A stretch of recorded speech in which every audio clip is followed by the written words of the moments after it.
नमस्कार, future express में आप सभी का स्वागत है। मैं हूं वीरेंद्र कुमार और मिड सेशन आपके अप्रोच इंडिसेस पे निफ्टी बैंक पे क्या हो, स्टॉक फ्यूचर सेकंड हाफ के लिए आपको कौन से चेज करने हैं और ऑप्शंस में आपकी अप्रोच क्या हो, उन सब पे करेंगे बातचीत। आज हमारे साथ इस कार्यक्रम में होंगी मौजूद शिल्पा रावत, उनसे करेंगे बातचीत निफ्टी और निफ्टी बैंक पे उनका व्यू, उनके स्टॉक ऑप्शंस और उनके स्टॉक फ्यूचर्स पे कॉल।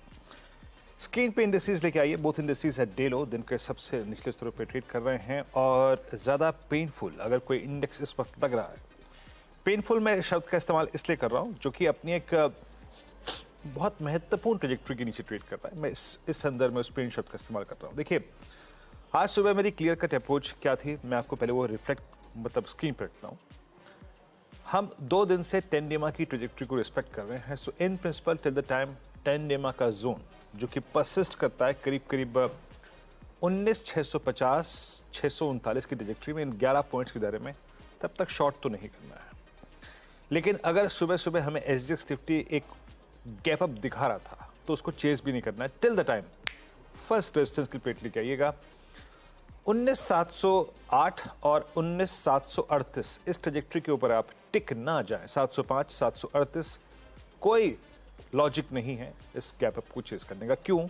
क्योंकि हमने पिछले सेशन में भी कॉल राइटर्स के जोन में, फॉर इंस्टेंस यस्टरडे, कल नहीं एंटर कर पाए थे, वो तर्कसंगत नहीं है।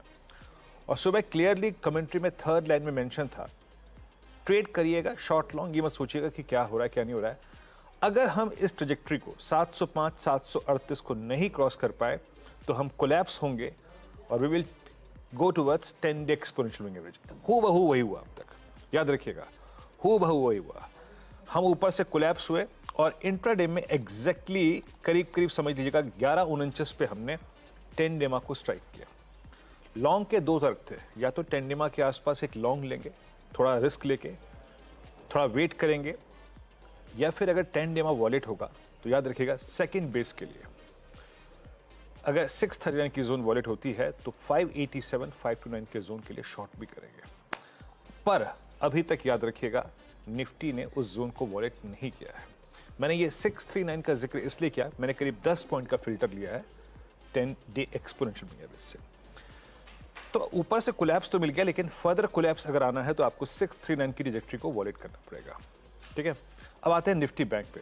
निफ्टी बैंक पे मेरा व्यू था कि ट्रेड जोन परसिस्ट करता है बिटवीन फर्स्ट RS और फर्स्ट बेस। रेजिस्टेंस 1 क्या है लेके आइएगा 46,087। इंटरडे हाई लगभग उसी जोन में था, टिका नहीं, कोलैप्स हुआ। और नीचे का बेस होगा करीब 45,810। अभी इनिशियली हमको यही रेंज मिलेगी ओपनिंग से लेकर, अगर आप देखें मिड सेशन तक, अभी तक उसी रेंज में है। लेकिन बैंक निफ्टी अब 810 की ट्रेजेक्ट्री के नीचे सस्टेन करता हुआ, और याद रखिएगा अगर ये इसके नीचे सस्टेन करेगा तो बहुत स्ट्रांग पॉसिबिलिटी है कि स्विंग लो 45,600 45,550 तक का लगे। ये मेरा बिलीफ है अगर ये इस जोन में टिका रहा कुछ देर और। क्यों? मैं आपको स्टैट्स दिखाता हूं पहले निफ्टी के स्टैट्स क्या कह रहे हैं। निफ्टी के स्टैट्स कह रहे हैं कि कॉल राइटर्स एक बार फिर से काफी स्ट्रांग ग्रिप ले रहे हैं, जैसे उन्होंने कल मिड सेशन में ग्रिप लिया, जब उन्होंने इनिशियली ग्रिप लिया, चलो उन्होंने कल क्लोजिंग वक्त ग्रिप लिया। एक बार फिर से निफ्टी पर कॉल राइटर्स हावी होते हुए आपकी स्क्रीन पे 6 स्ट्राइक्स आएंगे। Look at 19,700। अब इस पुट ऑप्शन का आउटस्टैंडिंग वाई ऑलमोस्ट पैरेलल हो गया है वर्सेस 19,800। तो जो वो कॉल राइटर है आज बड़े क्वांटम में ग्रिप ले रहा है 19,700 की स्ट्राइक पे। 19,700 पे जिसको ऑलरेडी हम सरेंडर कर चुके हैं, देखने का मतलब नहीं है, बट 19,600 पे करीब 66 लाख की पुट खड़ी है। बट दिक्कत की बात यह है कि ऑलरेडी जिस लेवल पे काफी बड़ा आउटस्टैंडिंग वाई खड़ा था पुट्स में 1,04,00,000 का, आप उसे सरेंडर कर चुके हैं। सो बस याद रखिएगा अगर आपने ऊपर से शॉर्ट किया है 10 डेमा का जोन थोड़ा सा कॉशियसली अप्रोच कीजिए। अगर ये ब्रीच होता है तो पेन बढ़ेगा, अदरवाइज अपने शॉर्ट को कवर भी कर सकते हैं।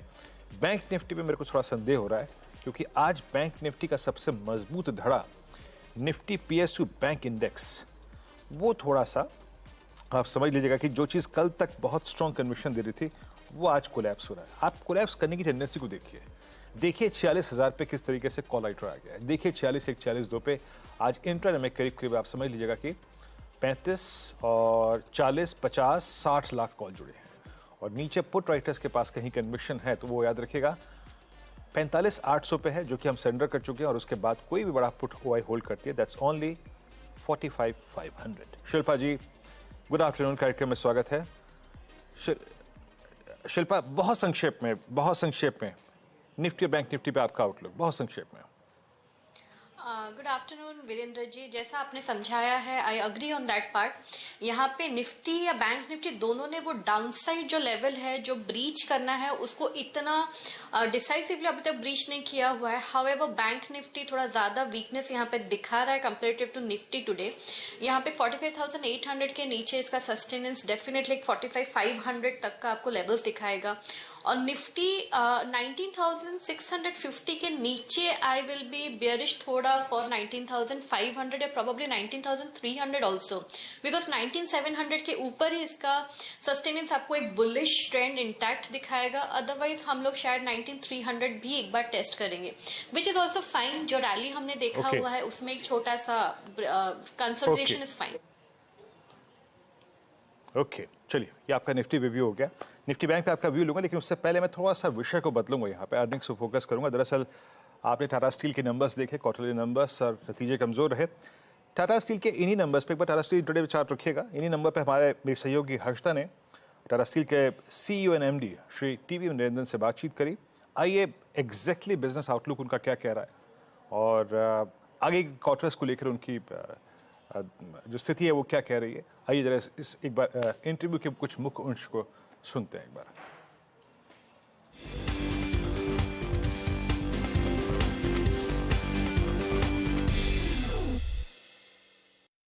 आप देखिए तो India business has continue to be strong क्योंकि demand is quite strong. Prices में थोड़ा दबाव रहा क्योंकि internationally steel prices have been a bit weak क्योंकि चाइना का रिकवरी इतना सोचा था नहीं हुआ है उधर post COVID. So that is reflected in international prices and hence reflected in prices in India. But demand has been strong. Our operational performance भी ठीक रहा है और हम लोग का नीलाचल का प्लान जो हम लोग लास्ट ईयर लिए थे, less than a year we are running at full capacity.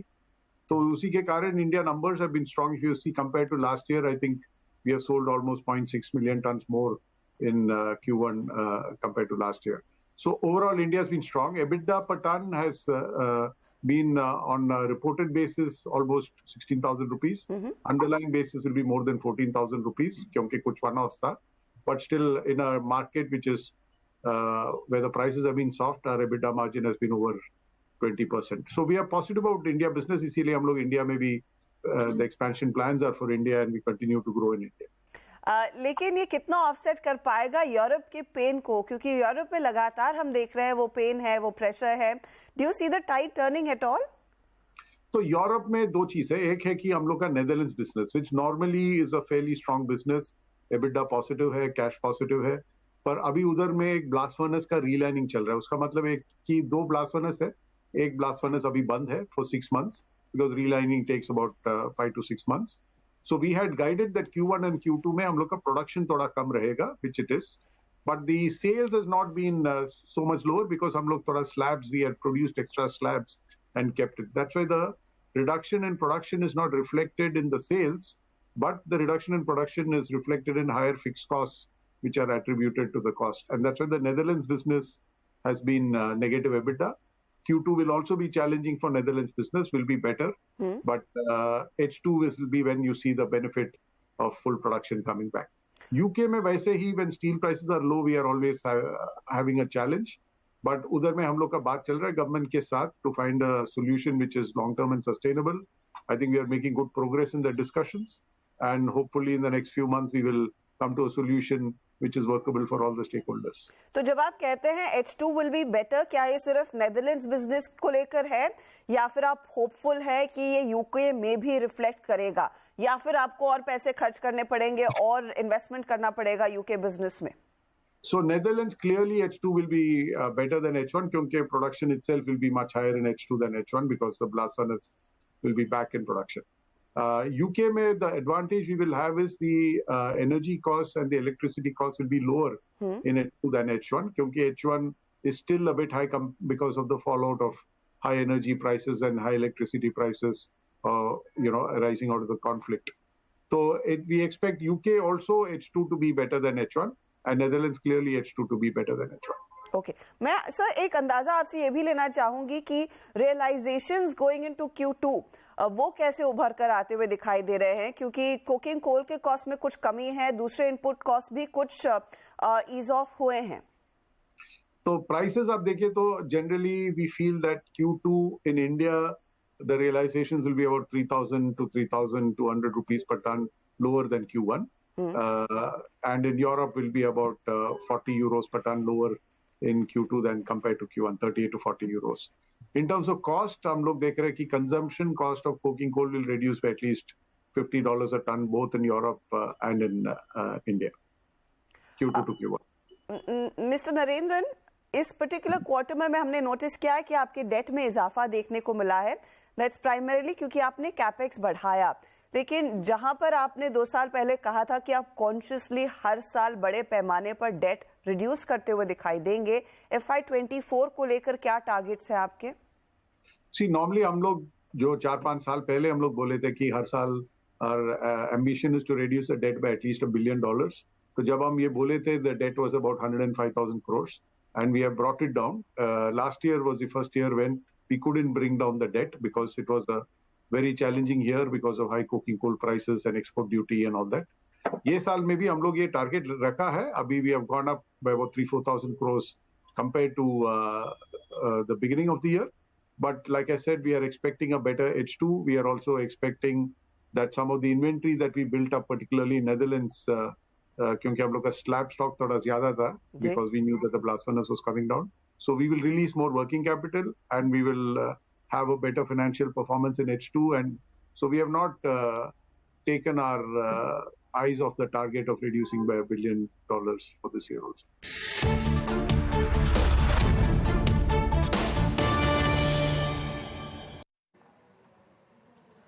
चलिए, तो ये टाटा स्टील की मैनेजमेंट को आप पोस्ट नंबर्स सुन रहे थे। टाटा स्टील आपकी स्क्रीन पे आज एक तो नंबर्स, क्योंकि देखिए पेन ऑलरेडी प्राइस में फैक्टर इन था, और दूसरी बात ये है कि आज मेटल्स बहुत स्ट्रॉन्ग हैं, बहुत स्ट्रॉन्ग मोमेंटम में कारोबार कर रहे हैं। खैर, निफ्टी बैंक डे लो पर निफ्टी समहाउ 10 डे की ट्रैजेक्टरी को होल्ड करता हुआ। शिल्पा जी, बहुत संक्षेप में और जल्दी से आपके 3 ट्रेड्स। जी, मेरा यहाँ पे मिक्स रहेगा। पहला मेरा एक सेल टारगेट रहेगा यूबीएल में। यूबीएल मुझे लगता है 1520 के स्टॉप लॉस से यहाँ पे सेल करना चाहिए। यहाँ पे आपको टारगेट्स टूवर्ड्स 1420 1400 जोन तक आपको मिलेंगे, तो यूबीएल एक सेल है। मेरा दूसरा यहाँ पे बाय रहेगा सिप्ला में। सिप्ला स्टॉप लॉस ऑफ 1020, मुझे लगता है यहाँ पे आपको 1080 से 1100 के टारगेट्स मिलेंगे देखते हुए, तो सिप्ला एक बाय रहेगा। और मेरा तीसरा रहेगा अभी सेल मुथूट फाइनेंस में। मुथूट फाइनेंस 1320 का आपको एक स्टॉप लॉस मेंटेन करना है, और यहाँ पे अगर व्यू सही जाता है तो आपको ये 1160 1150 जोन्स पे भी देखने में मिलेगा। एक पोजिशनल सेल ट्रेड है, लेकिन मुझे लगता है रिस्क रिवॉर्ड फेवरेबल है।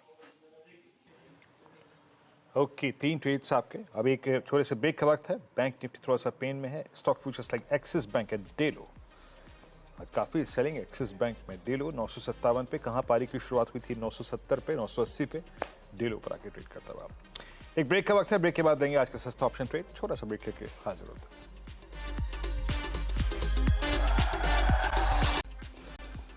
ब्रेक के बाद कार्यक्रम में आप सभी का फिर से स्वागत है। इंडेक्स अभी भी डेलो की ट्रैजेक्टरी में है, और दोनों ही इंडेक्सेस याद रखिएगा सुबह मेंशन किए हुए बेस 1 की ट्रैजेक्टरी के आसपास फूट करते हुए। निफ्टी का बेस 1 था, याद रखिएगा, और वो था करीब करीब 19639। मैंने 639 का जिक्र इसलिए किया था, दैट्स एग्जैक्टली 10 डे। और निफ्टी बैंक का बेस 1 वो है 45,810 730। ज़्यादा बड़ा नहीं है, मात्र 80 पॉइंट का है, अभी तक उसी के बीच में है। अब एक काम करते हैं, ये इंडेक्सेस से बहुत अप्रोच हो गई। मुझे ज़्यादा डर बैंक निफ्टी को लेकर लग रहा है, जिस प्रकार से प्राइवेट बैंकिंग स्टॉक्स आज कोलैप्स कर रहे हैं। शिल्पा जी का ऑप्शन ट्रेड पिक करते हैं पहले। शिल्पा जी बताइए, आपका ऑप्शन ट्रेड क्या रहेगा? वीरेंद्र जी, मेरा ऑप्शन ट्रेड रहेगा अगस्त सीरीज का BEL पे। BEL यहाँ पे बिकॉज डिफेंस अच्छा कर रहा है, यहाँ पे मुझे लगता है 135 140 जोन्स आपको नेक्स्ट सीरीज में दिखते हुए मिलेंगे। तो 130 का कॉल ऑप्शन जो रफली अभी 4 रुपए 4.5 रुपए के बीच में ट्रेड कर रहा है, आप इसको लीजिए। स्टॉप लॉस 2 रुपए का मेंटेन कीजिए। Targets of 6.2 8 and 10।